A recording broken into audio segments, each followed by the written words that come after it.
Good morning to you and welcome to the Vicarage here at Penn. Hope this finds you well and cheerful on this lovely sunny Wednesday morning. As you can see, my day off and looking forward to a nice relaxing day today. Hope you have a lovely day, whatever you have planned. Now, in our readings, we're getting down to the crux, literally the crux, the cross. We're getting to the crucial part of the story. And I think I want to say just before we start really, just what an incredibly powerful story is. And I think we kind of forget that sometimes. It was brought up to me when 3 or 4 years ago, my wife is a head teacher of a school, and it's not a Church of England school. And so she set them the task one year of doing the Easter story. And because it's not a Church of England school, they looked at it with pretty fresh eyes, and they acted it out. They got a real donkey and various other things. And they were going through it and acting it out with the children and so on. And a teacher came up to Joe and said, "I'm not religious, but this is powerful stuff, isn't it?" And I think we need to remember that actually, that the story we are about to take part in here is an incredible story, the like of which has never been told before or since.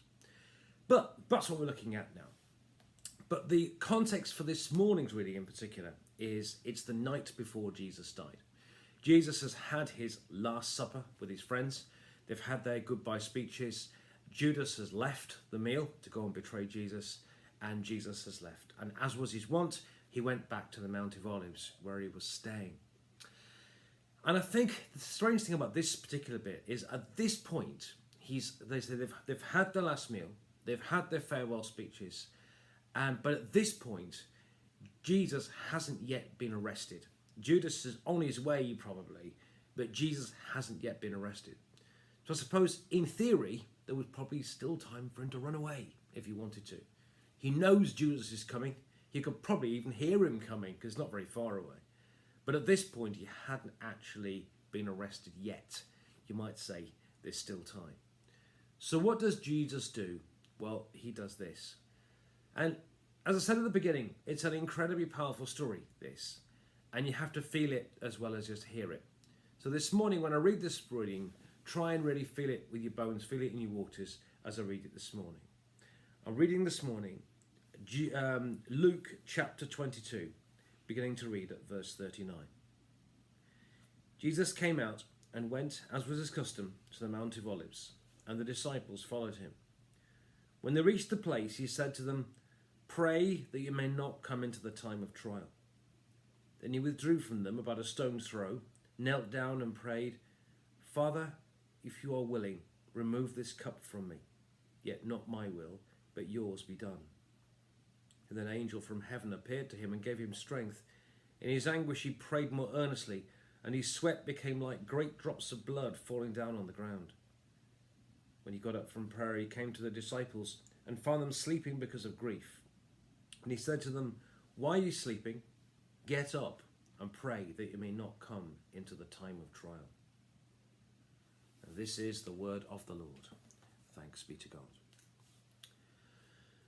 Well, we're getting to the point, as I say in the story, where this is it, getting ready for the cross. And Jesus had always been a man on a mission. Jesus came into the world to save the world. Jesus was God's rescue plan. And Jesus always knew that there was only one way he was going to be saved, he was going to save the world, and that was to die on a cross. And 3 years before, at the beginning of his ministry, he'd gone into the desert. And the devil had tried to persuade him there's another way. Feed the world and everyone will love you for it. But as Jesus said, people don't live by bread alone. Chuck yourself off the temple. God will catch you. Hooray, everyone go, whiz bang, fantastic. Dazzle them in. But Jesus says, no, you can't tempt God that way.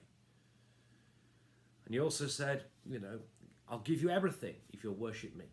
In other words, do it by force. Make people love you. Save the world by force. But again, Jesus said, you can worship God and only God.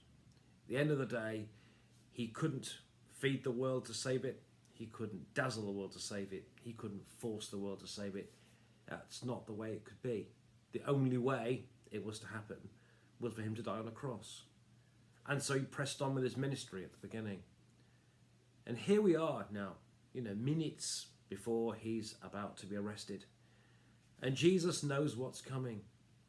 And even now, he gets into the garden and he prays.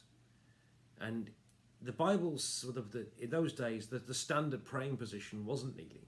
The standard praying position was standing. You stood to pray in those days. But Jesus is on the ground. He's in absolute agony here. He's beseeching, can there be another way?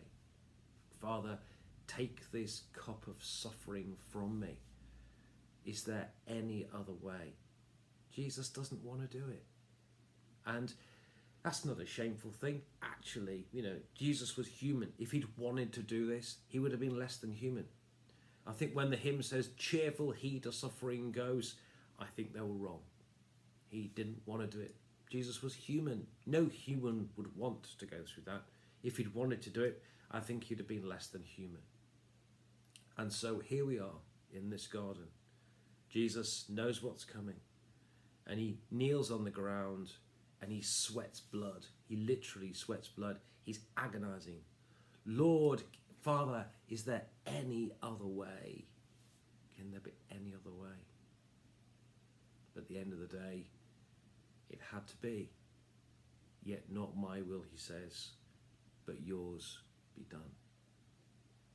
There was no other way. You can't dazzle the world. You can't feed the world. You can't force the world into it. The only way Jesus was going to save the world was to go to the cross and die and rise for us. So he says, Father, not my will, but yours be done. And so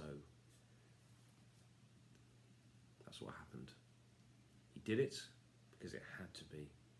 He did it because there was no other way. But he did it for us. There's a poster that says, I asked Jesus, how much do you love me? This much he said, and stretched out his arms and died. So please know today that Jesus did it.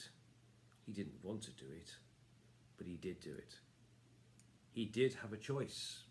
He could have run away, but he did it because he loves us. So on to the cross he goes. He did it for you and for me. God bless you and have a lovely day.